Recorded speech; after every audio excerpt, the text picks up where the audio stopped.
Hello there. This is regarding uh, something that they've been having in the Congress, congressional hearings this week, with accusing Facebook and YouTube of censorship. Now, this is the most ridiculous thing I ever heard in my life. There is no censorship in Facebook and YouTube because, well, there's these people that I'm looking at right here, and they're call themselves Diamond and Silk, and they're very talented, entertaining people. They have a high energy video that they do on Facebook and YouTube, which is pro Donald Trump. It's hilarious too. They're high energy. They make very good points.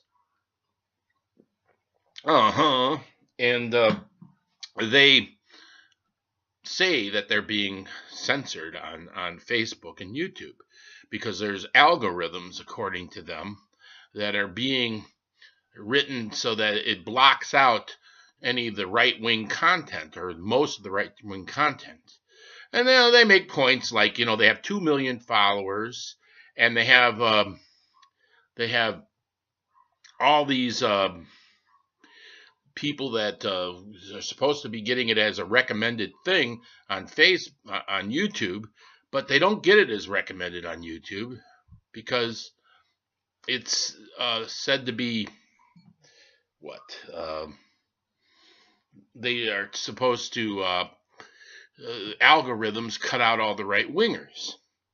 Now, I just want to say it's very funny to me how in politics people do not seem to tell the truth whenever it doesn't favor their side. They'll just lie. They'll take on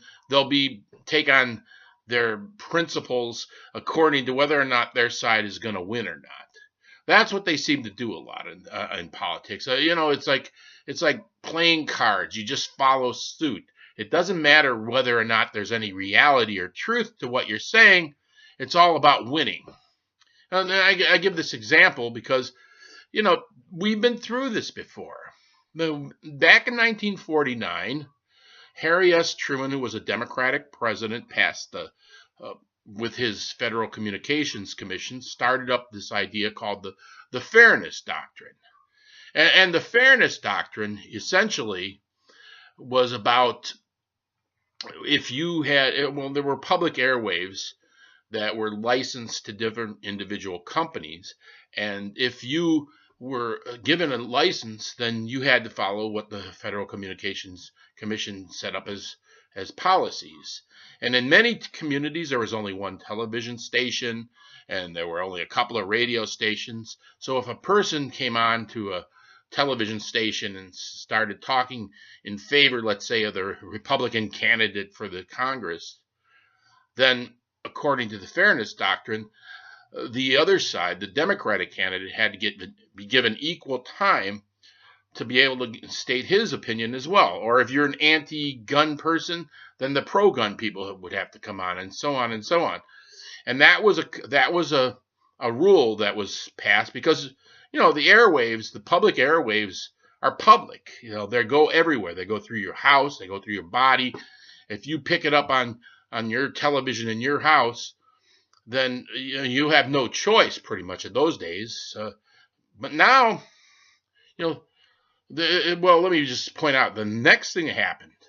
In 1987, Ronald Reagan, the Republican president, he scrapped the Fairness Doctrine. He said that it was wrong, that there is no reason why a privately held corporation like a television station or a radio station should have the government dictate the content of their message.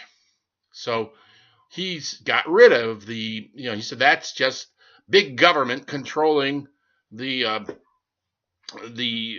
private enterprise. So he got rid of the Fairness Doctrine. And things have changed a lot since then. We have mostly people don't watch TV over the antenna television. It's now all gone digital, and people watch cable television and satellite television.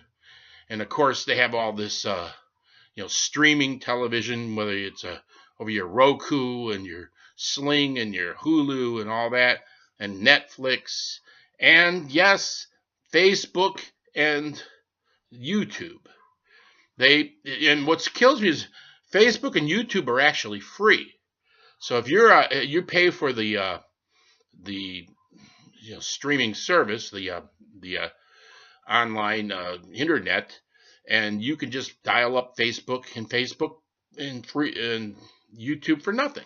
It's all free. So there's these two people right here, and they started complaining that they're being censored, they say, because they happen to be right-wing pro-Trump people, and they say in this congressional hearing, they said that there's algorithms being written by Facebook, by YouTube, which don't allow them to be recommended as often as they ought to be if it were fair. Now, wait a minute. This is a private company. How is it the government should be allowed to dictate to a private company what the content on their private company platform should be? Didn't we just go through this in 1987? And at that time, everybody on the left was completely outraged. And everybody on the right said, well, it's a private company. There is no such thing as censorship from a private company. But all of a sudden, when the shoe is on the other foot, now it's the Republicans who are throwing their hands up and saying, we ought to have a rule about this. They shouldn't be allowed to control the content of their, this should be fair and equal. Well, which is it? You guys are hypocrites is what you are, basically. When in 1987, it was fine that there was no fairness doctrine. All of a sudden, when it seems like the Republicans are getting a little bit shafted on this, now we have to think about making a law to try to change it. Well, it's baloney. It's all baloney. There is no censor. You cannot, for one thing, you could always just go to another. There's Infowars.com. You can go there. There's all sorts of things that you can go to on the internet, on the television, on the whatever. But this, if you want to go in that direction, then let's look at AM radio, okay? In AM radio, they used to have the fairness doctrine, so that before 1987, if a guy came on there and said that we need to cut taxes and we need to build a wall on the southern border and we need to take away all the food stamps from the lazy people who don't work and so forth, and somebody else has a different opinion. I mean, take a look at right-wing radio. On AM radio is completely owned by a couple of stations, the EIB network, of course, and Clear Channel, and those are completely right-wing companies. And in order to get onto the radio nowadays, on AM radio, you have to pass a litmus test of right-winginess. You got to be more right-wing. If you listen to I drive around a lot, and I listen to the radio, and everything, daytime, evening, whatever, there's no liberals hardly at all. They have this one station sometimes on a Wednesday or afternoon over just a real little station has like a union show that's on. But that you can only pick that up like in a tiny little area.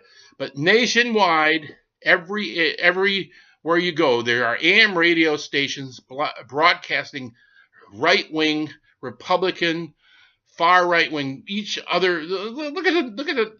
These people.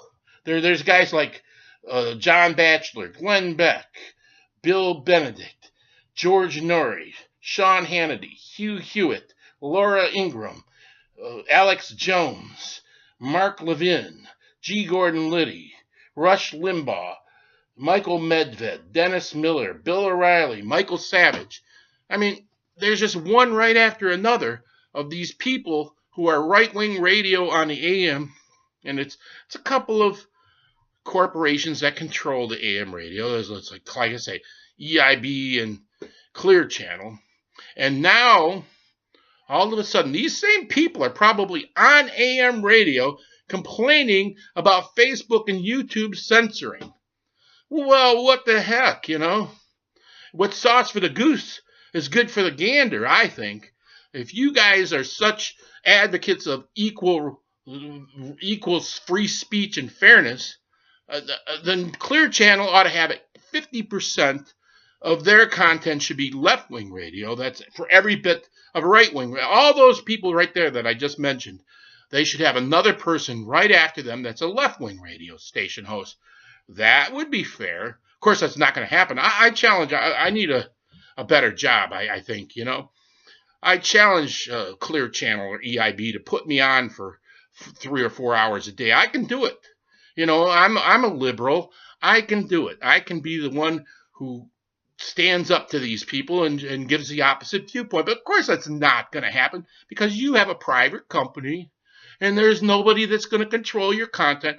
And I argue that the getting rid of the fairness doctrine has been a boon for the right wing because of all these right-wingy guys on the television and on the radio all the time who have been able to indoctrinate all the slow-witted individuals who drive trucks and salesmen and stuff. I ran into a guy the other day. I was talking to him, and they would talk about, I forget what the political issue was, but he said, well, I happen to be a very conservative in most ways. And I said, well, I'm very liberal. I'm a liberal. And he looks at me like, what are you talking about? I said, yeah. He says, I never heard anybody, he said, I never heard anybody in my life ever say that, he says. Well, that's not surprising. That's not surprising. I guess it was a little surprising. Because all you do is listen to the radio and the television, and there is no liberal voices allowed on the airwaves anymore. So now you get a little bit of, they write logarithms, which I'm even skeptical that they even exist on Facebook and YouTube. They say, oh, they're writing logarithms that don't allow conservatives. Well, even if they did, what's the difference between that and getting rid of the fairness doctrine?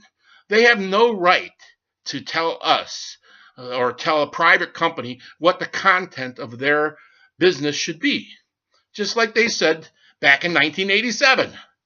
It's time for you guys, on the right, to hire more liberals on the AM radio. We need 50% liberals on the AM radio, and then we'll talk about a fairness doctrine it doesn't even go over the airwaves. You know, the YouTube and Facebook are streaming services over the internet that you pay for, but the airwaves go right through your house. They go right through the stratosphere, right through your house, and right through your body. You got no choice about it. So those are public airwaves as opposed to private closed systems. So you haven't got a leg to stand on. You're a bunch of baloney vendors. It's amazing how you just cheat and lie and are hypocrites in every opportunity you get.